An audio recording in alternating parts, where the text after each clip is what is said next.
Hello everyone, Michael here, back with another video, and today we're looking at the Redmi K50 Gaming Edition.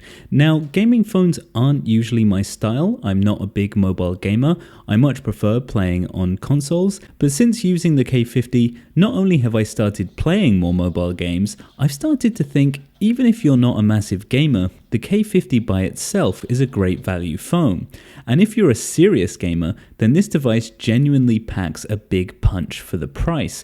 Dare I say, it could be seen as a flagship killer. The price of the K50 Gaming Edition in China starts from around $520 and that easily puts it in the mid-range category. Now obviously this is a Chinese phone and prices are always cheaper there compared to the rest of the world, but even with a slightly higher price, I don't think this phone is a mid-ranger. I think it could be challenging phones that are sold at a much higher price point. You have the latest Snapdragon 8 Gen 1, a 120Hz refresh rate, 120 watts fast charging, 12 gigs of RAM, a new Cyber Engine haptic system, as well as a decent camera system, plus all of the special gaming hardware and GMS and Google services pre-installed on the phone. And this is enough, I think, to choose the K50 over a lot of other mid-range phones at the same price point. Now, the average consumer looking for a new device might overlook this phone because it looks like a gaming device, but there is also a black version and a silver version which are way more stripped back if you want a more casual looking device. But if you look at this blue variant for its pure gaming aesthetics, it achieves that look without going over the top. It's subtle yet cool. You have a variety of textures all through the back panel. The carbon matte two-tone grip points. The camera cutout is simple but has a slight flair to it. The only thing I'm not a big fan of is the lightning strike flash cutout. It's a little too much for me, but I think a lot of people will like it. Now for gamers, there's some nice hardware packed in here.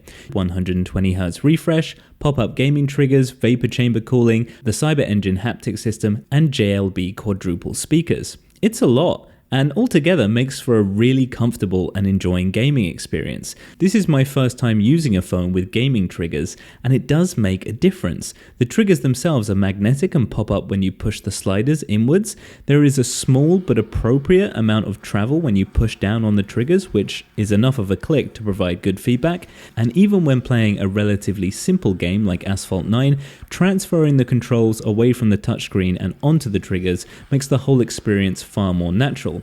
I can drift and hit that nitro button with perfect timing, but for sure the most enjoyable bit of gameplay was on Call of Duty Mobile, where using those triggers made killing the opposition so much more efficient and accurate. It was great. I was MVP a ton of times. The refresh rate stayed at 120 FPS throughout my session, and there is actually a game portal where you can predetermine some of the performance parameters and launch the specific games from there. So I had all of the highest graphical settings turned on, and the K50 stayed at a comfortable temperature, rising to just 36.4 degrees over a 30-minute period. And this is probably due to the new vapor chamber cooling system, which kept the phone relatively cool even on PUBG, which got up to 40.4 degrees at the highest settings after 30 minutes. And again, those triggers were awesome. The speakers are decent too.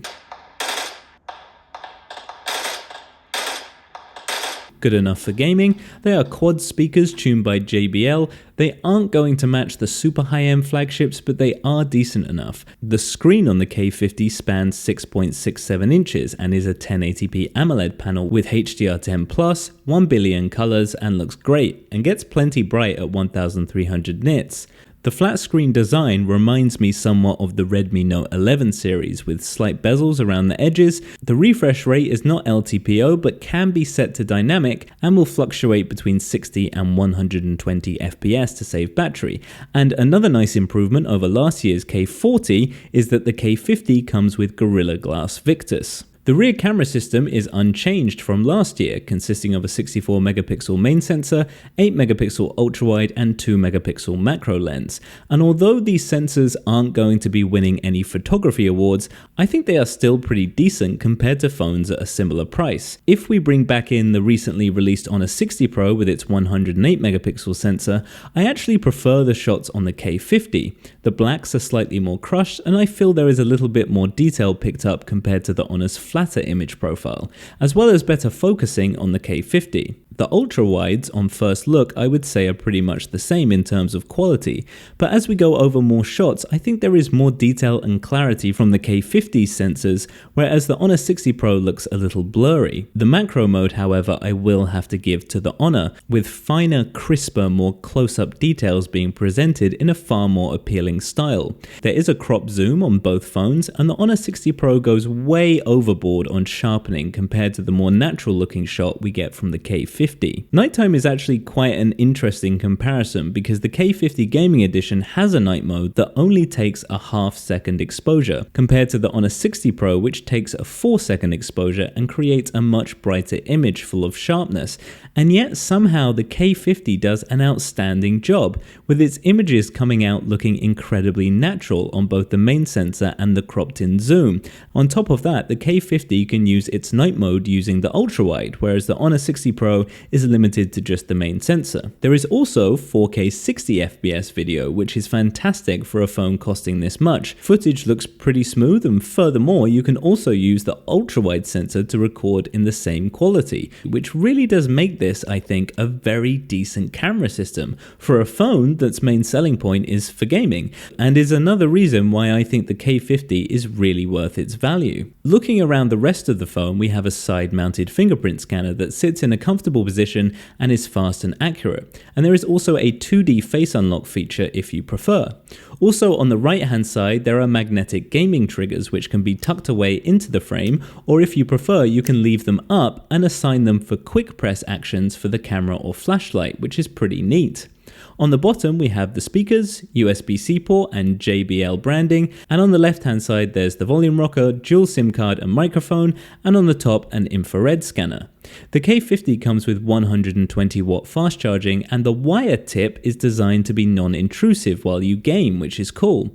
Redmi claims 17 minutes from 0 to 100, but I got 21 minutes. It also comes with a large but not super large 4700 mAh battery that has been fine and will get you through the day even with a few gaming sessions.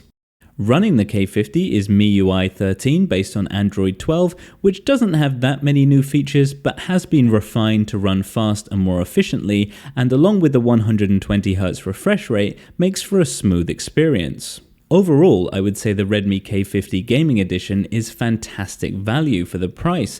You're getting a ton of top-end hardware features along with integrated gaming capabilities and great build quality. So even if you're not a big gamer and are looking for a phone that can outperform devices that are similarly priced and power you all the way to the top end of smartphones, the Redmi K50 is a great choice. But there are always new phones being released, and I will always be here to review them for you. So don't forget to subscribe and turn on notifications, and help me out by smashing that like button. Thanks for watching, and I'll see you in the next one.